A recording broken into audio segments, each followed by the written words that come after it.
আমাকে আমার মতো থাকতে দাও এই যে আইকনিক গান একটা হলো, তারপরে কি মানে যেমন তুমি বললে তুমি সেলফ ক্রিটিক্যাল ছিলে, so did after that song did you feel যে each and every song has to be at the standard, আমাকে এইটাই মেনটেন করতে হবে?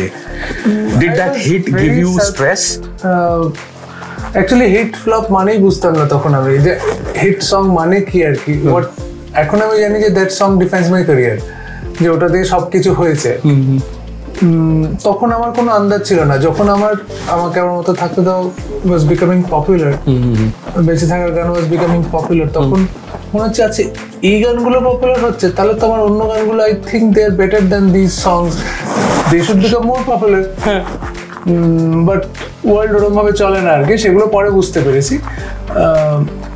বাট ওই কনফিডেন্সটা ওইটা ছিল যে মানে there is a scope of improvement, আমি তো ইমপ্রুভ করা যায়, অনেক জায়গায় দেখতে পাচ্ছি যেখানে আই ক্যান ইমপ্রুভ।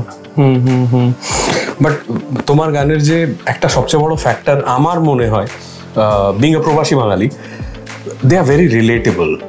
মানে ভাষাটা মোস্টলি এমন হয় যেটা আমিও হয়তো ভাবছি বা আমিও হয়তো ফিল করছি, আর সেটা শুনে মনে হয় আই এটা তো আমারই মনের কথা। রেডিও নেশা।